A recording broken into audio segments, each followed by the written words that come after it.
Hey, good afternoon. It's Brendan Payne. I'm with Century 21 here in Myrtle Beach on the Grand Strand, and I appreciate you taking the time to look at this quick video that's associated with the email that I sent out on property tax assessment appeals.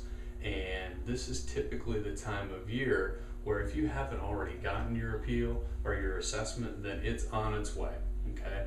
And this time of year, I usually get a lot of questions about if I dispute kind of where the value is, then what's the next step? How do I take care of that? And that's what this video is put together for, to answer some questions for you. And as always, continue to be your resource here on the Grand Strand for your property.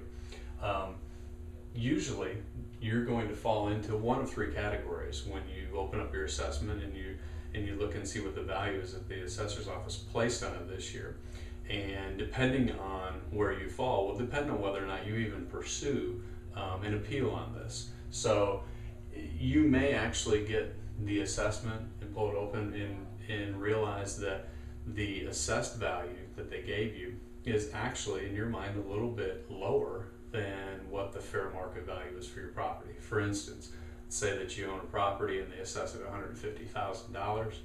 And you know that the fair market value based on comparable sales is around $160,000, $175,000. Obviously, we're not going to want to do any type of reassessment on that because it's in a position where it actually benefits you as far as what you're paying on the property taxes. Now, another category would be somebody that opens it up and let's say that there's, you think it's a little bit lower, but it's $10,000 to $15,000.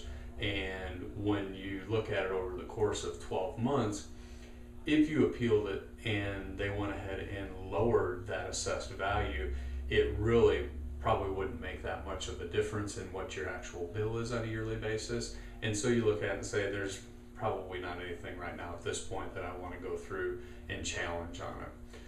This information is really for more for the people that are looking at it and saying, gosh, I'm paying too much based on what they have assessed my property at.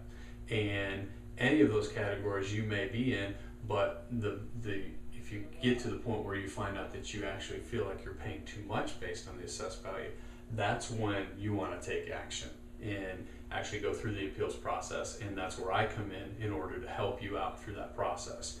Now, we have talked just recently, last week, we've talked with the assessor's office and made sure that we know going forward what's the process going to be for an owner who doesn't want to challenge their assessed value. And these are typically the questions that people have regarding what's the process.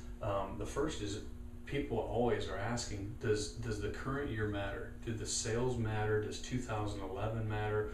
Or what are they using when they evaluate my property?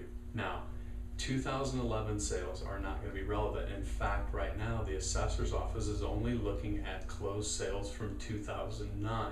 So if you feel that you want to challenge the assessed value, then you'll let me know, email me or call me, and I will provide you the relevant sales for the 2009 calendar year so that you can use those in your assessment. So we'll be using 2009 calendar year sales. Another question that people ask, and it's a great question, is do foreclosures count? How about short sales? And the answer is yes and no. Foreclosures and short sales, for instance, if you are in a community where there was 10 sales and 8 of them were foreclosures and short sales and 1 of them or 2 of them were at regular traditional sale, then foreclosures and short sales are probably going to weigh into the decision and the value that the assessor's office places on your property. If it's primarily traditional sales, then it's probably not going to weigh in as much. So it's really a property by property basis depending on where the comparable sales are and what type of properties that they were. Now, a lot of people wonder, does this process, when you're going through the appeals process, I don't want to spend more money, does it cost me anything to do it? No. The appeals process does not cost you a thing to do with the county, and it doesn't cost for me to go ahead and run you the information that you're going to need to present them. The only thing that you're going to have invested in this process is, of course, the time. Now, we have the new forms, we've looked through the new forms. I would estimate that on average you're probably looking at 15 to 20 minutes to go ahead and get the forms filled out, get the information from me, and get it sent off and get the ball rolling on it. So at the end of the day, all you're going to have is your time invested in it. There's no money. Okay. Now, the most important question is, okay, so what's the step, and where do I go from here? And that comes into, what's the forms do I need, what's the actual process. And if you get your tax assessment and you open it up and you feel like, I need to look more into this, then call me or email me, and I will run you the data for your property and get some more information on your property, and then run the data for the time period 2009 sales that the county's going to look at. I can email that to you, can fax it to you, mail it to you. Once you get that, then you can make a determination based on the value that you're seeing on for the sales versus what they're assessing you at. Do you want to take it forward and do the appeal?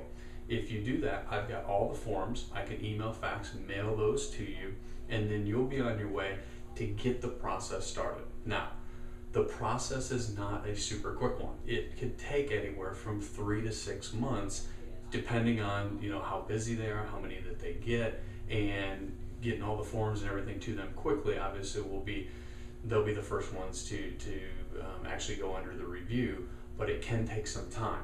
Now, there's no guarantees that a property tax appeal is going to be approved. Okay, there's no guarantees whatsoever, but you are guaranteed to continue paying the amount that you're assessed at if you don't appeal it.